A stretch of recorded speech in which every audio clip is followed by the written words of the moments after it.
Boa tarde, segundo B. Vamos lá, vamos tentar fazer uma primeira aula, uma videoaula a respeito de figuras de linguagem.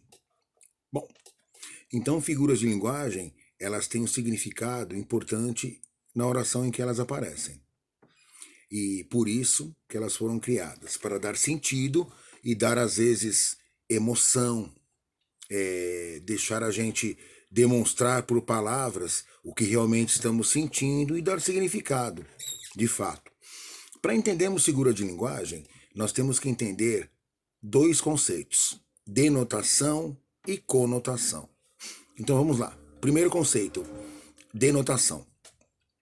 A denotação é quando você usa palavra no sentido real, no sentido literal dela. Então aí você está promovendo uma denotação. Por exemplo, não sei onde eu esqueci as chaves do meu armário. Então, chaves está sendo usada realmente no sentido literal dela, ok? Conotação já é quando você usa uma palavra em uma frase que dá um sentido figurado, mas compreensível. Vou usar a mesma palavra. A chave do sucesso é perseverar no estudo. Então aí, chave foi uma conotação, ok? Praticamente eu poderia ter colocado outras palavras, mas eu escolhi colocar a palavra-chave, porque a chave, a gente sabe que abre alguma fechadura.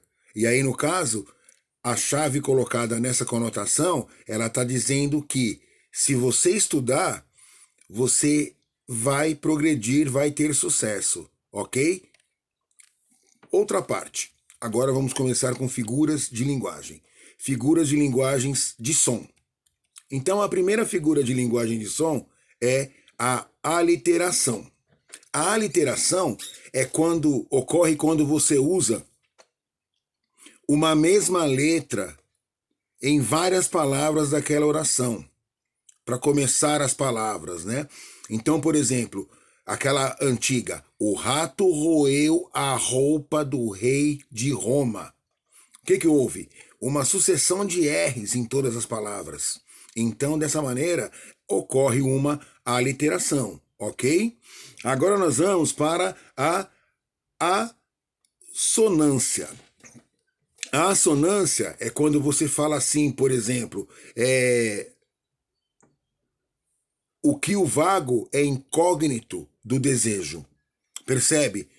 Eu usei muita palavra masculina. Ó, o que o vago é incógnito do desejo. Então isso é uma assonância, ok? Vamos para a terceira figura de linguagem sonora. A terceira figura de linguagem sonora é a paronomasia.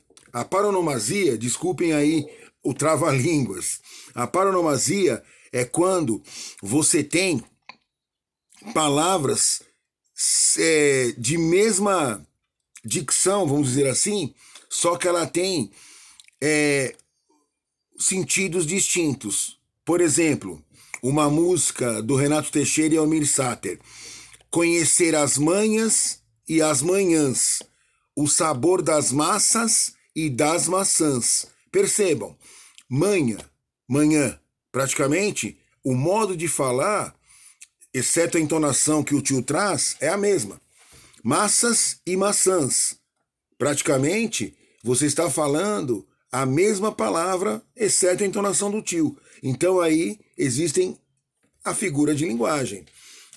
Onomatopeia. Onomatopeia a gente usa muito. Aliás, a gente até às vezes gesticula onomatopeia. Quando aquele treinador de futebol fala muito.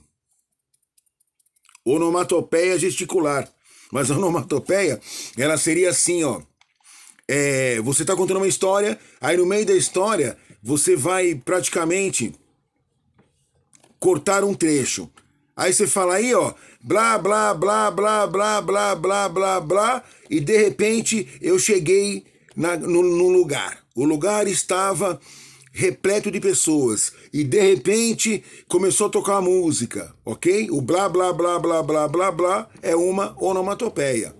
Bom, ficamos aqui por essa aula. Eu vou gravar das outras figuras de linguagem e eu espero ter ajudado um pouco a esclarecer para vocês. Se não, podem colocar lá no nosso grupo de aulas que eu estarei atento e responderei a todas as perguntas. Muito obrigado.